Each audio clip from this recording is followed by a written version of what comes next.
بسم اللہ الرحمن الرحیم، الحمد للہ رب العالمین، والصلاة والسلام علی رسول اللہ۔ السلام علیکم ورحمۃ اللہ۔ کیسے ہیں آپ سب لوگ؟ امید ہے سب بالکل ٹھیک ہوں گے اور ایمان کی بہترین حالت میں ہوں گے انشاءاللہ تعالی۔ تو اللہ تعالیٰ کا ہم جو نام آج ڈسکس کر رہے ہیں وہ ہے الحمید۔ الحمید اللہ تعالیٰ نے تقریباً 17 مرتبہ قرآن پاک میں استعمال کیا ہے۔ ایک چھوٹے سے آیت کے ٹکڑے سے دیکھ لیتے ہیں۔ وَاعْلَمُوا أَنَّ اللَّهَ غَنِيٌّ حَمِيدٌ۔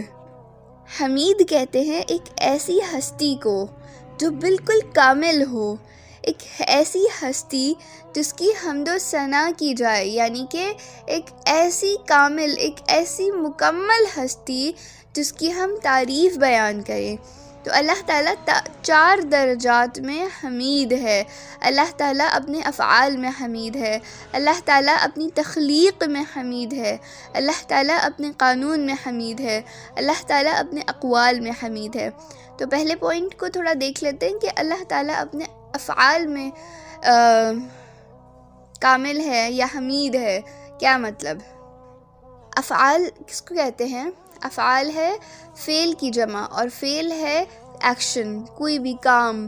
تو اللہ تعالیٰ کے جتنے کام ہیں وہ بہترین ہیں، وہ کسی قسم کی نقص سے پاک ہیں، وہ بالکل مکمل ہیں۔ ہم ان میں سے کوشچن نہیں کر سکتے ایسا کیوں ہو گیا، اتنا پرفیکٹ ہے۔ اسی طرح اللہ تعالیٰ کی جو تخلیق ہے وہ اتنی پرفیکٹ ہے، ہر چیز اتنی پرفیکٹ ہے کہ آدمی حیران رہ جاتا ہے۔ آپ اپنی باڈی کا ذرا خود جائزہ لیں تو آپ کو یہ پتہ چلے گا کہ کتنے مشکل کام ہیں جو خود بخود ہو رہے ہیں، ان کے لیے کچھ بھی کرنے کی ضرورت نہیں ہے۔ جیسے کہ بلڈ پوری باڈی میں خود سرکولیٹ ہوتا ہے، جب چاہیں ہم اپنی آنکھیں جھپک سکتے ہیں۔ ایک بندہ اتنا بیمار ہو گیا وہ اپنی آنکھیں نہیں جھپک سکتا تھا، تو اس نے مشینز کے ذریعے سے اپنی آنکھیں جھپکوانے کی کوشش کی، یعنی کہ اس کے جو فیملی ممبرز تھے، جب انہوں نے اس بندے کو ہاسپٹل میں ایڈمٹ کیا تو ہاسپٹل والوں نے یہ کہا کہ ہم اس کا کچھ بھی نہیں کر سکتے، اس کی آنکھیں ٹھیک نہیں ہو سکتی، پراپر مشینری لگے گی اور مشینری ہی کے ذریعے اس کی آنکھیں جھپکی جائیں گی۔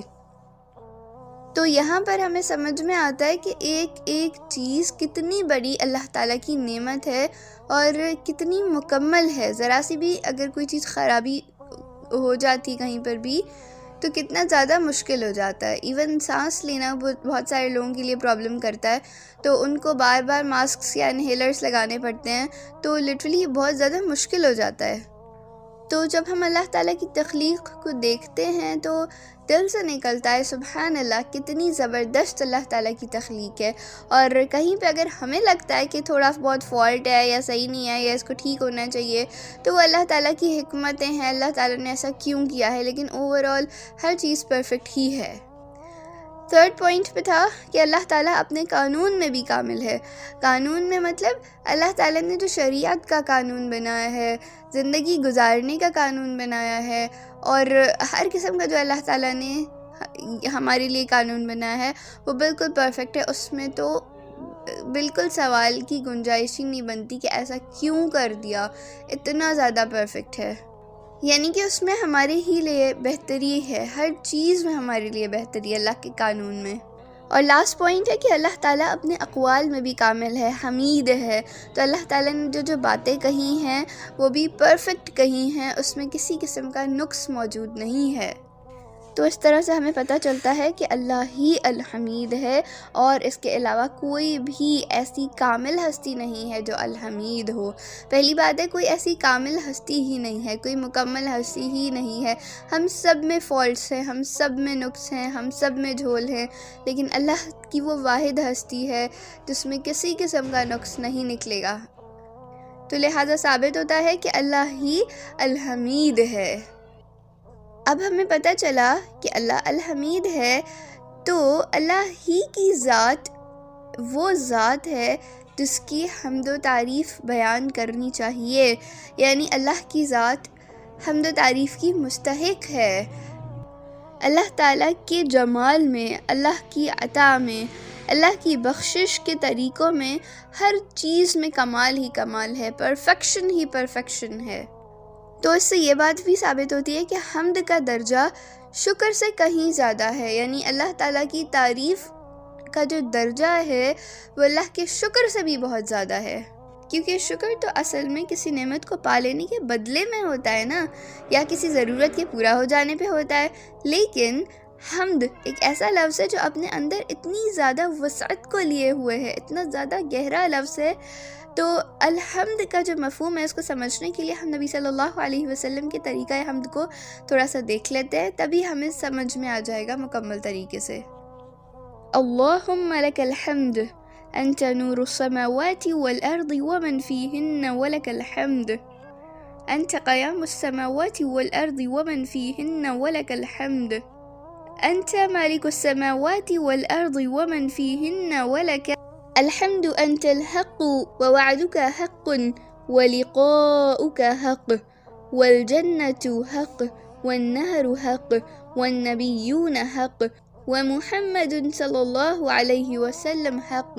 اے اللہ، تیرے ہی لیے تمام تعریف ہے، تو نور ہے آسمانوں اور زمینوں کا اور جو کچھ اس میں ہے، اور تیرے ہی لیے تمام تعریف ہے، تو ہی قائم رکھنے والا ہے آسمانوں اور زمینوں کا اور جو کچھ ان میں ہے. تیرے ہی لیے تمام تعریف ہے، تو رب ہے آسمان اور زمین کا اور جو کچھ اس میں ہے. تیرے ہی لیے تمام تعریف ہے، تو ہی حق ہے، تیرا وعدہ حق ہے، تیری بات حق ہے، تیری ملاقات حق ہے، جنت حق ہے، جہنم حق ہے، انبیاء حق ہیں، اور محمد صلی اللہ علیہ وسلم بھی حق ہے. یعنی اللہ تعالیٰ کی تعریف تو ہر وقت ہو رہی ہے، ہر چیز اللہ تعالیٰ کی تعریف کر رہی ہے، چاہے انسان ہوں چاہے جانور ہوں. تو اب یہ پوائنٹ سمجھ میں آیا کہ اللہ تعالیٰ کی تعریف کے لیے ہر وقت ہر زیرو حاضر ہے. لیکن اللہ کا شکر کم لوگ کرتے ہیں، یا وہ لوگ کرتے ہیں جن کی مراد پوری ہو جاتی ہے، جن کی کوئی خواہش پوری ہو جاتی ہے. لیکن تعریف تو اللہ کی ہر وقت ہو رہی ہے. تو یہاں سے یہ چیز کلیئر ہوتی ہے کہ اللہ کی تعریف کا درجہ اللہ کے شکر کے درجے سے زیادہ ہے، کیونکہ تعریف ہر وقت ہوتی ہے، شکر تو کبھی کبھی لوگ کرتے ہیں، اور شکر کو بھی اس طریقے سے نہیں کرتے جس طریقے سے شکر کرنا چاہیے. اب اگر ہم اپنی زندگی کے اوپر نظر ڈالتے ہیں تو ہمیں پتہ چلتا ہے کہ ہمارا وجود کس قدر زندگی سے بھرپور ہے، کیونکہ اللہ تعالیٰ نے اتنی زیادہ ہمیں نعمتیں دی ہیں، خوشیاں دی ہیں، وہ ہم ان نعمتوں کو استعمال کر رہے ہیں. ان کا احساس دل میں اجاگر اگر کر لیا جائے اور بھی بہت اعلیٰ ہو جائے گا. اور اگر ہم ان حقیقتوں کو بخوبی پہچان لیں اور جان لیں اور یہ سمجھ لیں کہ اللہ الحمید ہی ہے جس نے یہ سب بنایا ہے، تبھی تو ہم کہتے ہیں نا الحمدللہ رب العالمین. تو ہم ذرا اپنے ارد گرد غور کریں. بہت سارے ایسے لوگ ہیں جو دیکھ اور سن نہیں سکتے، مگر ہمیں تو اللہ تعالیٰ نے آنکھیں دی ہیں، کان دیے ہیں، ہمارے پاس بولنے کی طاقت ہے، سکت ہے، اور کوئی اس سے محروم ہے.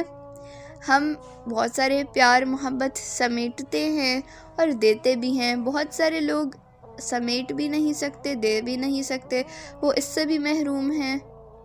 ہمارے جسم کے اعضاء ہیں، باڈی پارٹس ہیں، وہ بھی بالکل مکمل ہیں.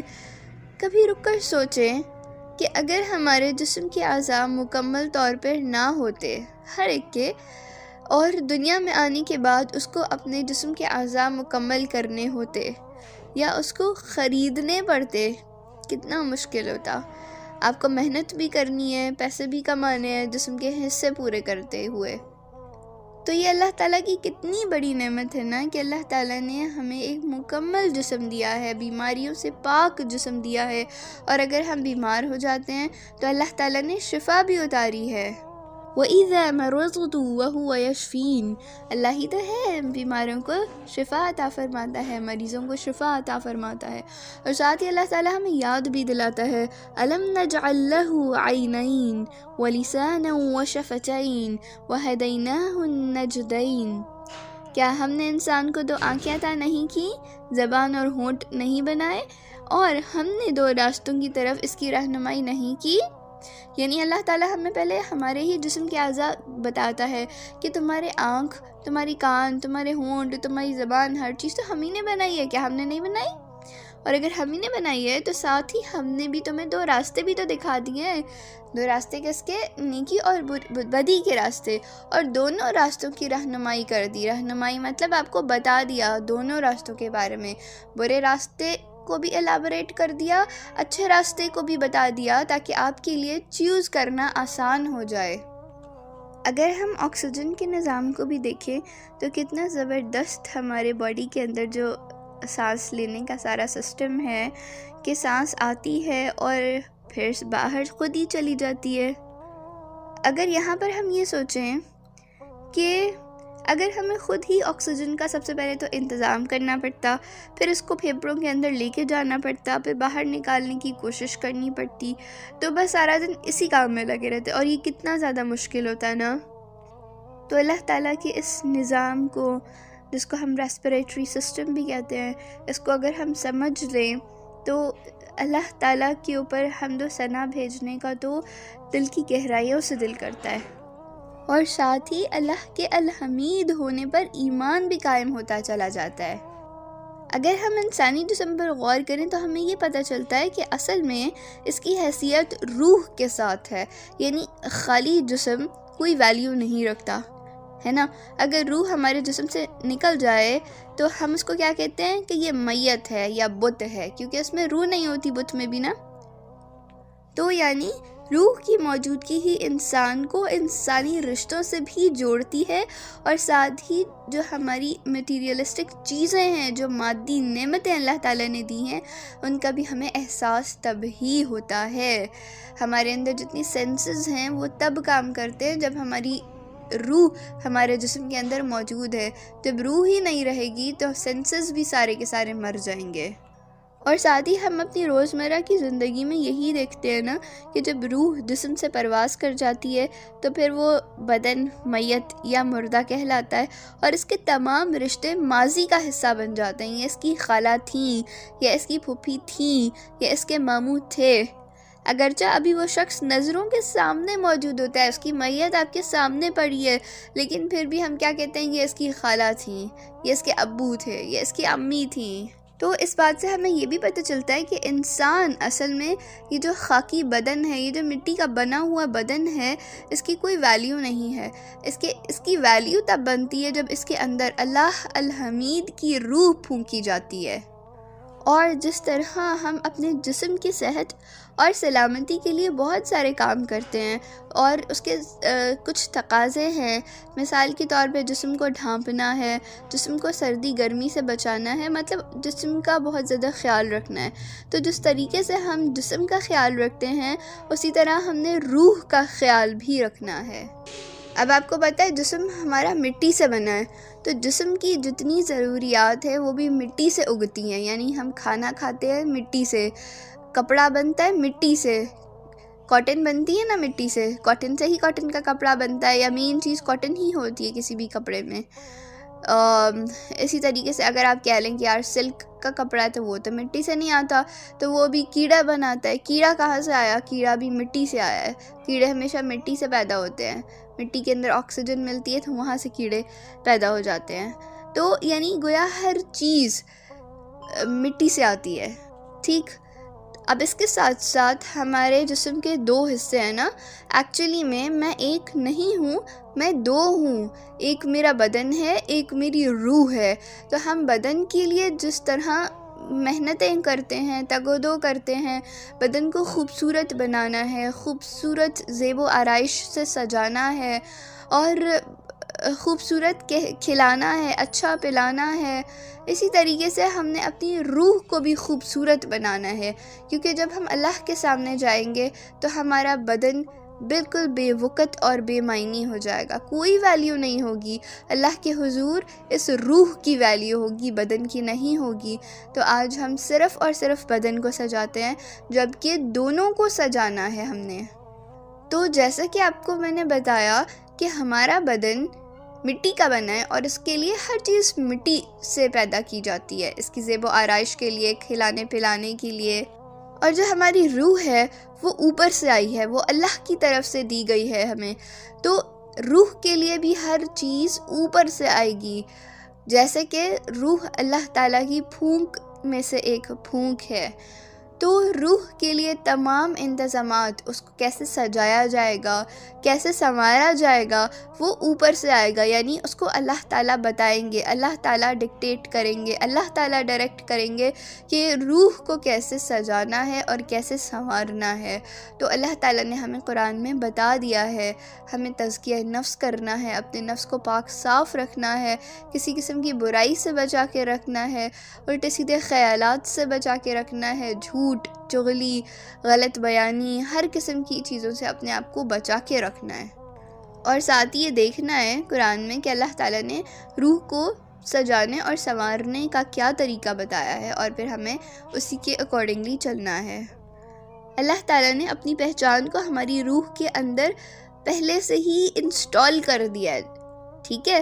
تو انسان کا کام یہ ہے کہ اللہ کو پہچان لے اور اللہ کا صحیح تعارف حاصل کرے، کیونکہ آپ کو پتہ ہے اب ہندوؤں کو بھی دیکھیں نا تو ان کے ہاں بھی ایک کانسیپٹ ہے بھگوان کا۔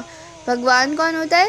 وہ اوپر آسمان میں ہے، یہ سارے بت جس کو وہ مانتے ہیں وہ نیچے ہیں، ٹھیک ہے نا؟ انہوں نے اپنے ڈھیر سارے بت بنا کے رکھے ہوئے، یہ والا بت بھگوان سے اس چیز کی سفارش کرے گا، یہ والا بت بھگوان سے یہ مانگے گا، وہ مانگے گا۔ تو ایک خدا کا کانسیپٹ ان میں بھی ہے، لیکن وہ خدا کے ساتھ شریکوں کا کانسیپٹ بھی ان کے مذہب میں ہے۔ تو اسی لیے یہ کہا جاتا ہے کہ آپ کے اندر اللہ تعالیٰ نے اپنی پہچان ودیت کر دی ہے، انسٹال کر دی ہے۔ بس فرق یہ ہے، سمجھنے کا مقام یہ ہے کہ آپ نے اللہ تعالیٰ کی صحیح تعریف حاصل کرنی ہے۔ مطلب اللہ تعالیٰ یہ نہیں ہے کہ آپ نے بادشاہوں کی طرح اللہ تعالیٰ کے پاس جانے سے پہلے اپوائنٹمنٹ لینی ہے، پوچھنا ہے میں آ جاؤں یا نہیں، آپ جب چاہو اللہ کے سامنے جا سکتے ہو، آپ جب چاہو اللہ کے سامنے اپنا سر رکھ دو اور دعائیں کرو، اللہ تعالیٰ آپ کی دعا سنتا ہے۔ کوئی اسپیسیفک ٹائمنگ کی ضرورت نہیں ہے، جب دل چاہو دعا مانگ لو، چلتے پھرتے دل میں دعا مانگو، اللہ کہتا ہے میں سن لیتا ہوں۔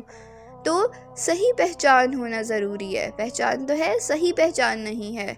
مطلب دنیا میں ہر کسی مذہب میں اللہ تعالیٰ کی پہچان تو ہے، ایک خدا کو تو سب مانتے ہیں، لیکن صحیح پہچان ہونے کے لیے ہمیں اللہ تعالیٰ کی صحیح تعارف حاصل کرنا پڑے گا۔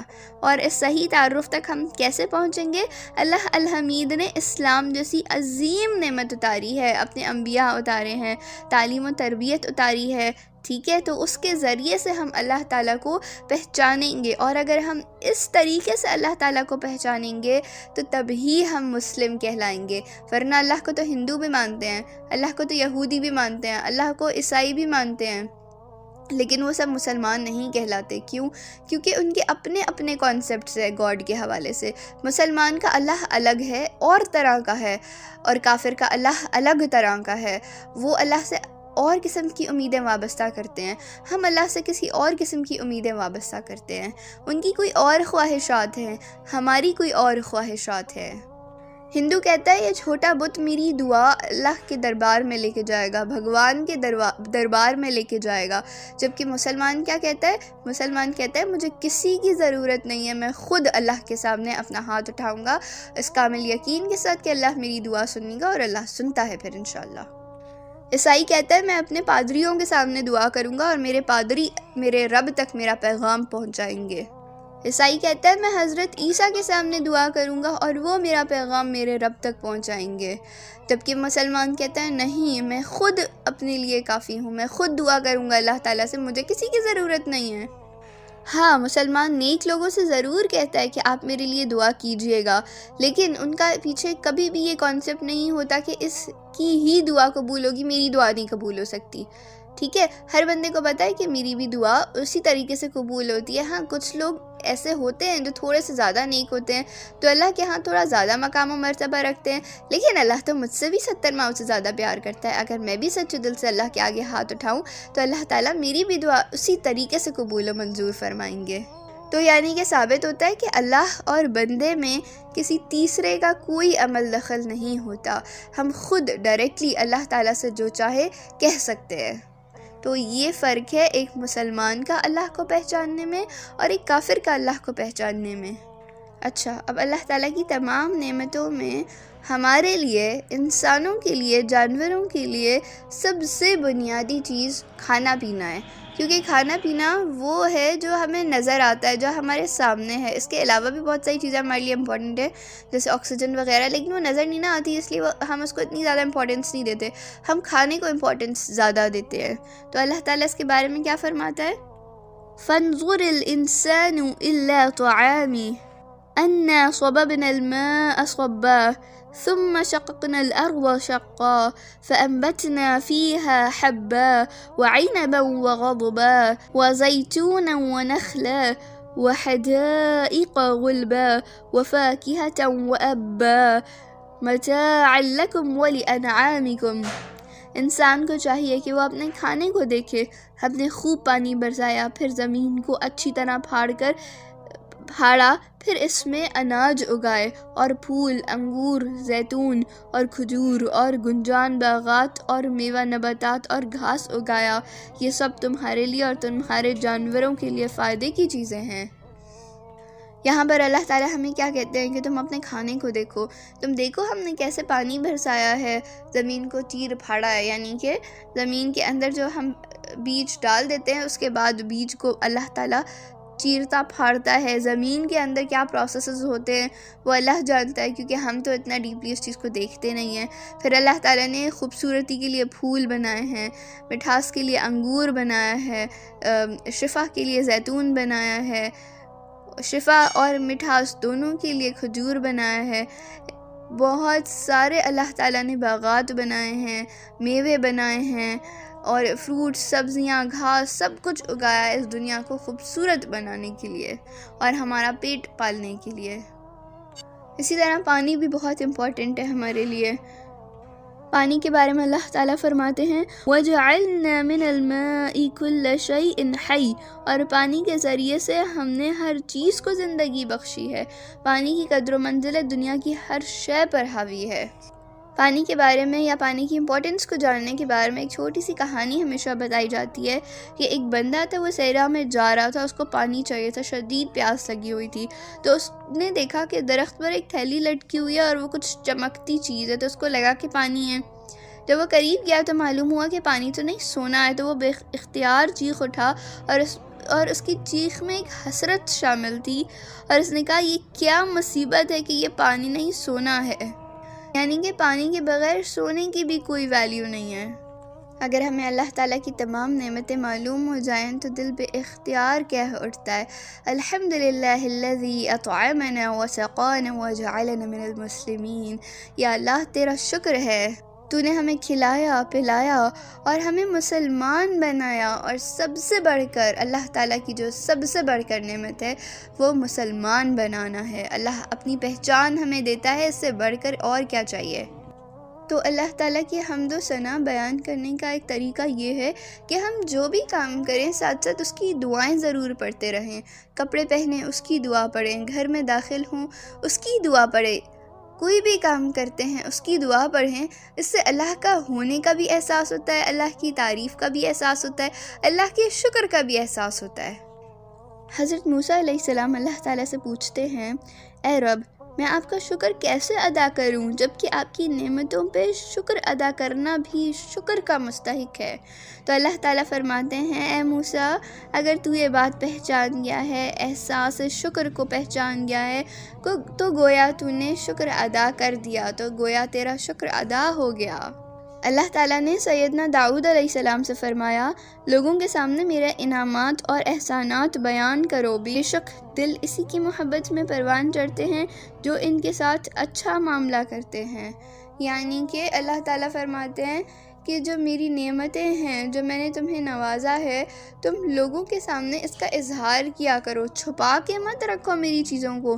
بہت سارے لوگ ایسے ہوتے ہیں نا جن کو اللہ تعالیٰ نے ہر چیز دی ہے، بہترین لباس دی ہے، لیکن وہ جب باہر نکلیں گے وہ اول جلول ہولیے میں باہر نکلیں گے۔ بندہ کہتا ہے اللہ نے اتنا تمہیں دیا ہے، تھوڑا طریقے سے تو اپنے آپ کو رکھو، تھوڑا مینیج کرو، تھوڑا مینٹین کر کے رکھو اپنے آپ کو۔ اور ساتھ ہی اللہ تعالیٰ کہتے ہیں کہ آپ جس چیز سے محبت کرتے ہو، جس چیز کو بڑھا چڑھا کے دکھاتے ہو، لوگ بھی اسی سے محبت کرتے ہیں۔ تو آپ اگر میری نعمتوں کو بڑھا چڑھا کے بتاؤ گے، دکھاؤ گے، تو تب لوگ میری نعمتوں سے اور بھی زیادہ محبت کریں گے کہ دیکھو یہ بندہ اللہ کی راہ میں جا رہا ہے، کتنا ویل ڈریسڈ ہے، کتنا مینٹینڈ ہے، تو دوسرا بندہ بھی ایسے ہی کرے گا اور پھر وہ اللہ تعالیٰ سے محبت کرے گا۔ ورنہ کیونکہ ایک کانسیپٹ یہ ہوتا ہے کہ جو اللہ تعالیٰ کی راہ میں نکلے گا اس کے پاس کچھ بھی نہیں ہے، خالی ہاتھ ہے، غریب ہے، ایسا کوئی کانسیپٹ ہمیں اسلام نہیں دیتا، بلکہ اسلام ہمیں کہتا ہے کہ جو دین کے اوپر عمل کرتا ہے وہ عام لوگوں سے بھی زیادہ ویل ڈریسڈ ہوں، اللہ تعالیٰ کی نعمتوں کا اظہار کریں تاکہ باقی لوگ مزید انسپائر ہو کے اللہ تعالیٰ کی طرف آئے۔ نبی صلی اللہ علیہ وسلم جب مدینہ میں داخل ہوئے تو انہوں نے فرمایا، اے لوگو، اللہ سے دل کی گہرائیوں سے محبت کرو، اسی لیے کہ تم صبح و شام اس کی نعمتوں سے فیضیاب ہوتے رہتے ہو۔ تو حقیقت تو یہی ہے نا، اصلیت تو یہی ہے نا کہ مومن اور غیر مومن کے اندر جو فرق ہے وہ اللہ کی پہچان کا ہے۔ مومن اللہ کی پہچان کرتا ہے۔ اچھا، یہاں پر اگر ہم رک کے سوچیں کہ نبی صلی اللہ علیہ وسلم نے فرمایا ہے کہ تم صبح و شام اللہ کی نعمتوں سے فیضیاب ہوتے ہو، کیا مطلب ہے اس کا؟ ہم صبح اٹھتے ہیں، کہاں اٹھ رہے ہیں؟ اینٹوں کے بستر پہ تو نہیں اٹھ رہے نا، تخت سے سو کے تو نہیں اٹھ رہے، ایک کمفرٹیبل نرم گرم فوم پہ سو کر اٹھتے ہیں، گدے پہ سو کر اٹھتے ہیں، ہے نا؟ سو کر اٹھتے ہیں تو کھانا بھی ہمیں مل جاتا ہے، یا تو ان کوکڈ ہوتا ہے یا کوک کرنا پڑتا ہے، لیکن بہرحال آپ کو چیزیں تو پرووائڈ کر دی جاتی ہیں۔ ایسا نہیں ہوتا کہ ابھی آپ صبح اٹھے ہو اور آپ کو پتہ چلا کہ مجھے کمانا ہے، کمانے کے بعد لے کر آنا ہے، یا پھر میرے پاس تو ہے ہی نہیں، ہے نا؟ آپ کے پاس چیزیں گھر میں موجود ہیں، آپ نے اٹھا، ناشتہ بنایا، کھایا پیا اور دن کا آغاز کیا، اسکول کالج گئے، تو یہ بھی اللہ تعالیٰ کی نعمت ہے۔ بہت سارے لوگ اسکول کالج سے بھی محروم ہیں۔ بہترین پڑھائی آپ کے اوپر کی آپ کر رہے ہو، آپ کے اوپر بہترین قسم کی انویسٹمنٹ کی جا رہی ہے، آپ کے ماں باپ اپنا خون پسینہ بہا کر آپ کے لیے بہترین کرنے کی کوشش کر رہے ہیں، رات آپ یقیناً ایک بہترین بستر پہ اسپینڈ کرتے ہیں، تو یعنی اللہ تعالیٰ کی نعمتیں ہی تو ہیں جو ہمیں اتنی زیادہ ملی ہوئی ہیں، لیکن ہمیں فیل نہیں ہوتا، ہمیں فکر نہیں ہوتی، ہمیں ریئلائز نہیں ہوتا، کیونکہ ہم اسی میں ہی اپنی ساری زندگی گزار دیتے ہیں۔ تھوڑا سا اگر پیچھے جائیں، نبی صلی اللہ علیہ وسلم کے دور میں جائیں تو یہ سب سہولیات موجود نہیں تھیں۔ ٹاٹ کا بستر تھا جس پہ سویا جاتا تھا، اور اینٹ کا تکیہ بنا لیا کرتے تھے ہمارے نبی صلی اللہ علیہ وسلم۔ اس کے علاوہ جو تکیہ نارملی ہوا کرتا تھا، کھجور کی چھال کا بنا ہوا تکیہ ہوا کرتا تھا۔ آج ہمارے پاس فوم کے نرم تکیے ہیں، ہر چیز بہترین ہے ہمارے پاس، لیکن کیونکہ ہم اسی زندگی کے اندر رہ رہ کے اتنے عادی ہو چکے ہیں، اس لیے ہم ریئلائز نہیں کرتے۔ تو تھوڑا سا رکیے اپنی زندگیوں میں اور ہر پوائنٹ پہ ریئلائز کرے، ایسے بھی لوگ ہیں جن کے پاس یہ نعمت یا نہیں ہے یا تھی ہی نہیں جب یہ سب چیزیں بنی ہی نہیں تھیں۔ آج ہمارے پاس سردیاں ہیں تو ہیٹر ہے، پہلے تو ہیٹر بھی نہیں ہوتا تھا، آگ جلتی تھی، اور اس سے پہلے آگ بھی جلانا بہت مشکل ہوتا تھا، پتھروں کو آپس میں رگڑ رگڑ کے۔ تو ہمیں ہر چیز کے اوپر اللہ تعالیٰ کی نعمتوں کا شکر ادا کرنا چاہیے، اور اس سے بھی بڑھ کر پہچان کرنی چاہیے۔ ظاہر ہے جب ہم اللہ تعالیٰ کی پہچان کریں گے تبھی تو شکر کا بھی ہمیں موقع دیا جائے گا نا۔ اور اللہ تعالیٰ اسی صورت میں اپنے بندوں سے راضی ہو سکتا ہے جب وہ اپنے رب کا شکر ادا کرتے ہیں۔ اللہ تعالیٰ فرماتے ہیں وَلَا يَرْضَى لِعِبَادِهِ الْكُفْرَ وَإِن تَشْكُرُوا يَرْضَهُ لَكُمْ۔ وہ اپنے بندوں کی طرف سے ناشکری پر ہرگز راضی نہیں ہے، اگر تم شکر کرو گے تو وہ اسی کو تمہارے لیے پسند کرتا ہے۔ یعنی اللہ تعالیٰ ہمیں شکر کرنے والوں میں سے دیکھنا چاہتے ہیں، اللہ ہمیں شکر کرنے والا ہی پسند کرتے ہیں۔ اللہ تعالیٰ کی طرف سے بندہ مومن پر یہ واجب ہے کہ جب وہ لقمہ کھائے تو شکر ادا کرے، پانی کا گھونٹ پیے تو شکر ادا کرے، یعنی اللہ تعالیٰ کی جو جو نعمتیں اس کے پاس ہیں اس کا شکر ادا کرے۔ اللہ تعالیٰ سورہ زحام میں فرماتے ہیں وَأَمَّا بِنِعْمَةِ رَبِّكَ فَحَدِّثْ، اور اپنے رب کی نعمت کا اظہار کرو۔ کچھ لوگ ایسے بھی آپ لوگوں نے دیکھے ہوں گے کہ اللہ تعالیٰ نے اتنا کچھ دیا ہے لیکن نا وہ چیزیں چھپا چھپا کے رکھیں گے، اور نہیں ہمارے پاس تو کچھ نہیں ہے، ان کو بس یہ ہوتا ہے یار نظر لگ جائے گی، نظر لگ جائے گی۔ تو نظر بھی ایک لمٹ میں جا کے لگتی ہے کہ وہ آپ لمٹ کراس کرتے ہو، چھوٹی چھوٹی چیزوں پہ لوگ اس طرح کر رہے ہوتے، تو یہ چیز بہت غلط ہے۔ اللہ تعالیٰ نے اگر آپ کو کچھ دیا ہے تو آپ اس کا اظہار کرو لوگوں کے سامنے، آپ بولو کہ ہاں الحمدللہ اللہ تعالیٰ نے بہت دیا ہے اور بہت اچھا رکھا ہے، نہیں بس ہر وقت گلے شکوے، رونا دھونا، یہ مسئلہ وہ مسئلہ، تو اللہ تعالیٰ اس چیزوں کو بالکل پسند نہیں کرتے۔ یہاں پر ذرا ہم رک جائیں، تھوڑا قیامت کے منظر کو ذہن میں لے کر آئیں کہ جب نبی صلی اللہ علیہ وسلم اللہ تعالیٰ کے سامنے سجدہ ریز ہوں گے تو اللہ تعالیٰ ان کو پوچھیں گے، ان کا سر اٹھوائیں گے، کہیں گے سوال کیجئے عطا کیا جائے گا، شفاعت کیجئے قبول کیا جائے گا۔ تو اللہ کے رسول صلی اللہ علیہ وسلم سجدے سے سر اٹھائیں گے، عرض کریں گے اے رب اب تو حساب شروع کر دے۔ اور جب حساب شروع ہو جائے گا اللہ تعالیٰ اپنی نعمتوں کے بارے میں سوال کریں گے ہم سے، ہم کیا کہیں گے کہ ہم نے شکر گزاری کی یا ناشکری کی؟ تو جو ہم ڈیفینیٹلی دنیا میں کریں گے وہی اللہ کے سامنے جواب دے سکیں گے۔ تھوڑا سوچیں کہ کیا ہم اس قابل ہیں کہ ہم اللہ تعالیٰ کی نعمتوں کا شکر ادا کرتے ہیں اس دنیا میں یا نہیں کرتے؟ تو آخرت میں ہم کس منہ سے اللہ کے سامنے جائیں گے؟ کیا جواب دیں گے اللہ کو؟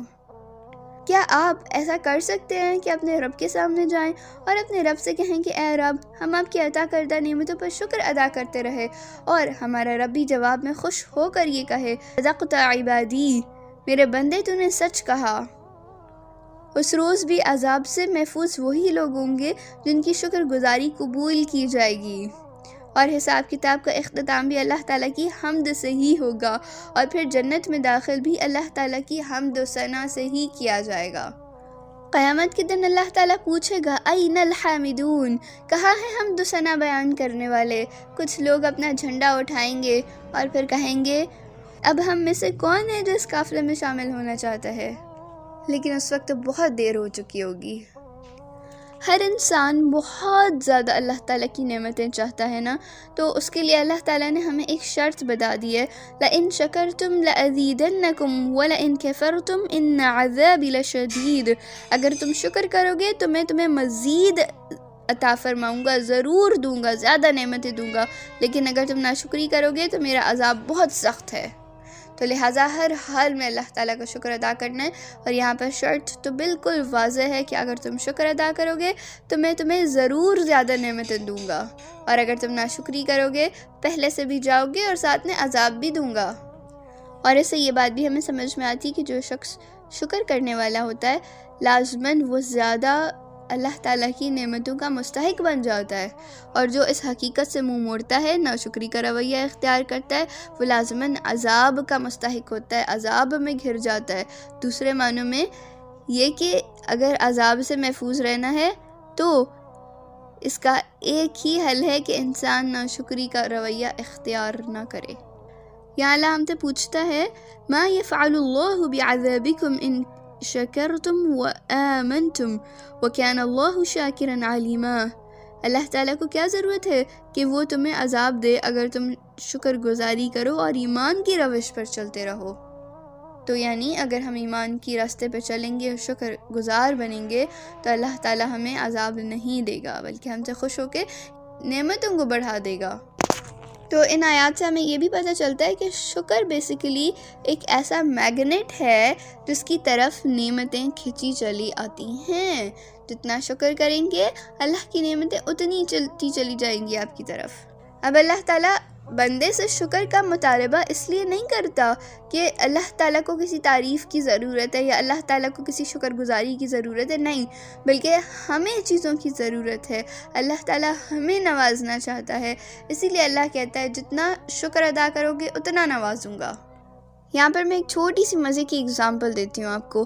ایک بچہ ہوتا ہے آپ کے سامنے اور آپ اس کو ایک ٹافی یا ایک چاکلیٹ دیتے ہیں، وہ اتنا زیادہ خوش ہوتا ہے، آپ کا اتنا شکریہ ادا کرتا ہے، آپ کو گال کی ایک سائڈ پہ بھی کس کرتا ہے، دوسرے سائڈ پہ بھی کس کرتا ہے، اور بہت خوش ہوتا ہے، اچھلتا ہے، کودتا ہے۔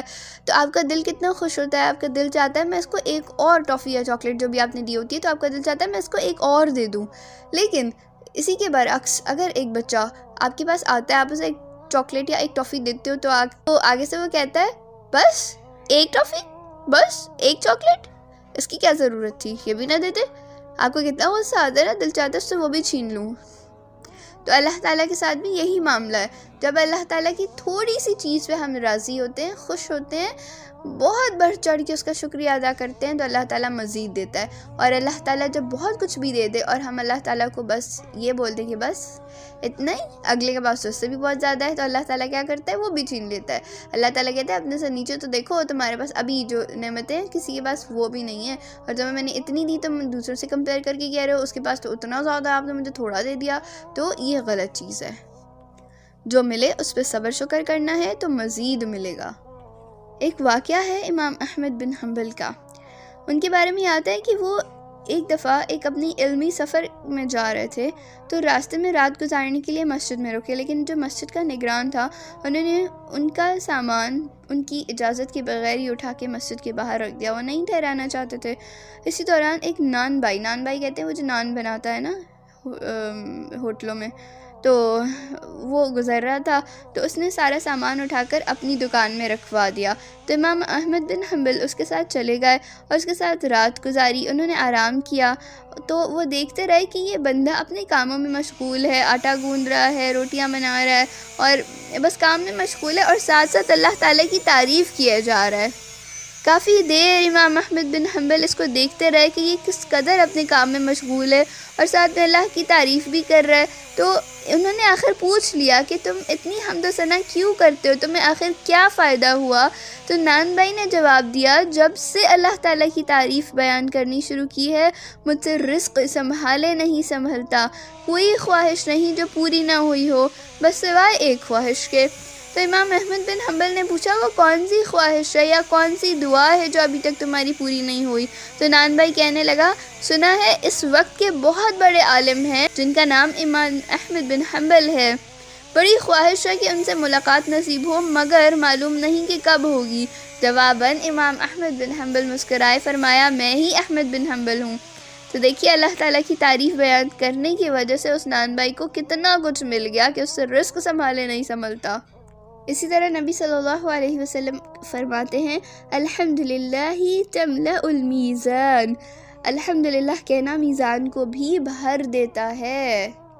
نبی صلی اللہ علیہ وسلم نے فرمایا، اگر کوئی شخص یہ کلمات کہہ دے، یا ربی لک الحمد کما ينبغی لجلالک وجہک ولعظیم سلطانک، اے رب حمد آپ کے لیے ہے، آپ کے چہرے کے جلال کے شایان شان اور آپ کی عظیم سلطنت کے شایان شان۔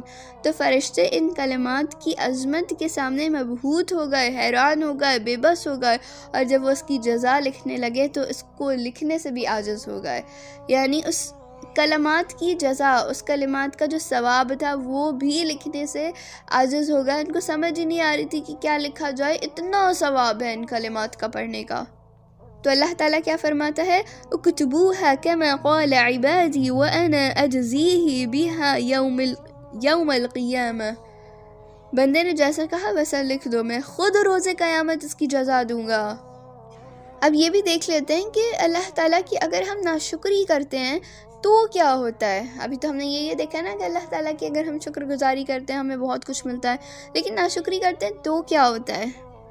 تو اللہ تعالیٰ نے جو ہمیں نعمتیں دی ہیں اللہ تعالیٰ وہ واپس لے لیتا ہے، ہمیں ان تمام نعمتوں سے محروم کر دیتا ہے، یا پھر جو نعمتیں ہمارے پاس ہیں ان کا جو ہم مزہ اٹھا رہے ہیں اس مزے سے محروم کر دیتا ہے۔ وہ نعمتیں مصیبت میں بدل جاتی ہیں، ہو سکتا ہے ہماری اولاد ہو، مال ہو، وہ باعث خوش بختی کے بجائے ہمارے لیے بدبختی بن جاتے ہیں، مشکلات کھڑی ہو جاتی ہیں۔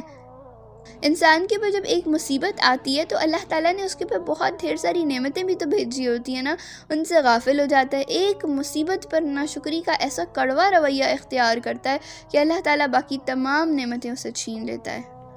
تبھی بندہ مومن مصیبت کا سامنا کرنے پر بھی بہت ہوشیار ہوتا ہے کہ اس کے زبان سے کوئی ناشکری کے جملے نہ نکل جائیں، کوئی بے صبری کا رویہ نہ ہو جائے کہ تمام نعمتیں چھن جائیں۔ اور اگر ہم اللہ کی نعمتوں کو اللہ کے ناپسند کردہ کاموں میں استعمال کرتے ہیں تو بھی وہ نعمتیں ہم سے چھن جاتی ہیں، اور اللہ تعالیٰ کی نافرمانی والے کاموں میں خرچ کرنے والے لوگ عذاب کے مستحق بھی ہو سکتے ہیں۔ ناشکر گزار لوگ شیطان کے قابو میں آ جاتے ہیں اور ناشکرے بن جاتے ہیں۔ ہم تو اللہ تعالیٰ کا جتنا شکر ادا کریں اتنا کم ہے۔ نبی صلی اللہ علیہ وسلم پوری رات قیام اللیل کیا کرتے تھے، عبادات کیا کرتے تھے۔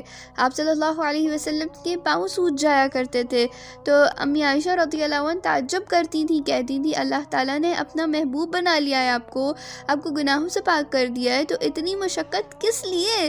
تو جواب کتنا حسین ہوا کرتا تھا، افلا اکون عبدا شکورا، کیا میں شکر گزار بندہ نہ بنوں؟ یعنی اللہ الحمید کی پہچان رکھنے والے ہی کی یہ شان ہو سکتی ہے کہ وہ معاف کر دینے والے اللہ کی شکر گزاری میں اتنی مشقت کرے۔ اسی لیے نبی اکرم صلی اللہ علیہ وسلم کا یہ معمول تھا کہ وہ شکر گزاری کے لیے یہ دعا مانگا کرتے تھے، اللہم لک الحمد، لک الحمد بالاسلام، ولک الحمد بالایمان، لک الحمد بالقرآن، لک الحمد بنعمت الاہل والمال، یا ربی لک الحمد کلو ولک الشکر کلو ولک الحمد کلو وإلیک یرجع الامر کلو۔ اے اللہ، تمام حمد آپ ہی کے لیے ہے، اسلام کی نعمت سے سرفراز کیا، اور ایمان کی نعمت ملنے پر بھی حمد آپ کی ہے، قرآن ملنے پر بھی حمد آپ کے لیے ہے، اہل و عیال اور مال عطا کرنے پر بھی حمد آپ کی ہے۔ اے رب، تمام کی تمام حمد آپ کے لیے ہے، اور تمام شکر آپ کے لیے ہے، اور تمام بادشاہی آپ کے لیے ہے، اور تمام امور آپ ہی کے طرف لوٹتے ہیں، یعنی سارے کام آپ ہی کرتے ہیں۔ تو انبیاء علیہ السلام اللہ تعالیٰ کے خاص بندے ہیں، اس لیے وہ تمام حمد اور شکر گزاری کے اعلیٰ مرتبے پر فائز ہوتے ہیں۔ سیدنا نوح علیہ السلام کے بارے میں اللہ تعالیٰ فرماتے ہیں، انہ کان عبدا شکورا، بے شک وہ شکر گزار بندہ تھا۔ سیدنا ابراہیم علیہ السلام کی زندگی کا جائزہ لیں تو آزمائشوں کے باوجود سراپا شکر ہیں۔ اللہ تعالیٰ ان کے بارے میں فرماتے ہیں، شاکرا لانعمہ اجتباہ وہدہ الی صراط مستقیم، وہ اللہ کی نعمتوں کا شکر ادا کرنے والا تھا، اللہ نے اس کو منتخب کر لیا، وہ سیدھا راستہ دکھا دیا۔ سیدنا ایوب علیہ السلام پر مال، اولاد، صحت اور ہر نعمت کے بارے میں آزمائش میں ان کو ڈال دیا گیا، ان کو امتحان میں ڈالا گیا، مگر آفرین ہے اس نعمت ایمان پر کہ انہوں نے سختی اور تنگی کے باوجود اللہ تعالیٰ کا شکر ادا کیا، اللہ کے شکر گزار بندے ہی بن کر دکھایا۔ جب نعمتوں کی فراوانی کی انتہا تھی اور جب ان نعمتوں کے واپس لینے کا امتحان تھا، دونوں حالتوں میں اللہ حقیقی، اللہ الحمید کی رضا پر راضی رہے اور اس ذات سے بدظن نہیں ہوئے اور منہ نہیں پھیرا۔ حمد و شکر کے ترانے زبان پر ہمیشہ رہے۔ ہمیں قرآن پاک سے رہنمائی ملتی ہے کہ سیدنا ایوب علیہ السلام کی عبادت، حمد، شکر گزاری اور رضا الہی پر راضی ہونے کی صفت کی وجہ کے جواب میں ان کو پہلے سے زیادہ نعمتیں عطا کی گئی تھیں۔ اللہ تعالیٰ فرماتے ہیں، ہم نے اس کی دعا قبول کی اور جو تکلیف اسے تھی اس کو دور کر دیا، اور صرف اس کے اہل و عیال ہی اس کو نہ دیے بلکہ اس کے ساتھ اتنے ہی اور بھی دیے اپنی خاص رحمت کے طور پر، اور یہ اس کے لیے تھا، اس میں سبق ہو عبادت گزاروں کے لیے۔ یعنی اللہ تعالیٰ ہمیں آزمائشوں میں بھی ڈالتا ہے، لیکن اگر ہم اس آزمائش میں پورا اترتے ہیں، اللہ کو صبر سے پکارتے ہیں، شکر گزاری کرتے ہیں، تو اللہ تعالیٰ پہلے جتنے چیزیں ہمیں واپس نہیں کرتا بلکہ بڑھا کے ہمیں دے دیتا ہے۔ تو ہم نے یہ کوشش کرنی ہے کہ جتنا ہم سے پاسبل ہو ہم نے بے شمار اللہ تعالیٰ کی حمد و ثنا بھی کرنی ہے اور اللہ تعالیٰ کا شکر ادا بھی کرنا ہے۔ اب ہم نے کیا کرنا ہے کہ سب سے پہلے تو اللہ تعالیٰ کی نعمتوں کی پہچان کرنی ہے کہ نعمتیں ہیں کیا کیا ہماری زندگیوں میں، اور ہر نعمت کو سوچ کر دل کی گہرائیوں سے شکر کے احساسات کے ساتھ اپنے آپ کو جوڑ دینا ہے اور اللہ کا بہت زیادہ شکر ادا کرنا ہے۔ ہمارے اندر بھی اور ہمارے باہر بھی ہر حال میں ہمیں شکر سے جڑ جانا ہے، اور جس طرح ہمارا اندر اللہ کا شکر ادا کرے، ہماری زبان بھی اللہ تعالیٰ کا شکر ادا کرے، اور یہی حمد کا بہترین درجہ ہے۔ اللہ تعالیٰ کی عطا کردہ نعمتوں کو اسی کی فرما برداری میں استعمال کرنا ہے، اور زمین کی اصلاح، زمین میں لوگوں کی اصلاح کے لیے اللہ تعالیٰ کی دی ہوئی نعمتوں کو استعمال کرنا ہے۔ اللہ تعالیٰ کے نظام کو اس دنیا میں نافذ کرنے کے لیے ہم نے اللہ تعالیٰ کی نعمتوں کا استعمال کرنا ہے، اور یہی ہمارے زندگی کا مقصد ہے۔ یہ نعمتوں کی شکر گزاری کا بہت بڑا اعلیٰ ترین درجہ ہے، اور اللہ الحمید کی حمد میں یہ درجہ بہت بلند اور اس کی محبت حاصل کرنے کا بہت بڑا ذریعہ ہے۔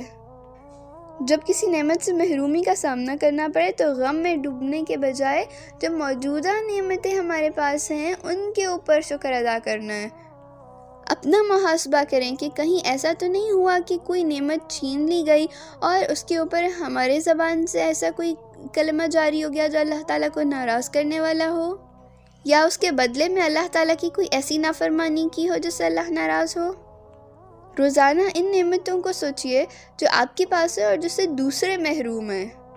اللہ تعالیٰ کا شکر گزار بندہ بننے کے لیے ان لوگوں کو اپنی نگاہوں میں رکھیں، اپنی نظروں میں رکھیں جو آپ سے کمتر ہیں، جن کے پاس وہ چیزیں نہیں ہیں جو آپ کے پاس ہیں، اور نعمتوں کو ہمیشہ ہمیشہ جاری و ساری رکھنے کے لیے محتاجوں کا حصہ بھی نکالتے رہیے۔ جو غریب لوگ ہیں ان کا بھی حصہ ہے آپ کے مال میں، تو ان کا حصہ بھی نکالتے رہیں۔ اور اللہ تعالیٰ نے جو نعمتیں دی ہیں، جو قابلیت دی ہے یا کمال دیا ہے، اس کو اپنا نتیجہ نہ سمجھیں کہ وہ میری وجہ سے ہے، وہ اللہ تعالیٰ کی وجہ سے ہے، اور آپ کو اس پہ عاجزی اور انکساری کا رویہ اختیار کرنا ہے، اور اصل نعمتیں دینے والے کو یاد رکھنا ہے۔ الحمدللہ رب العالمین۔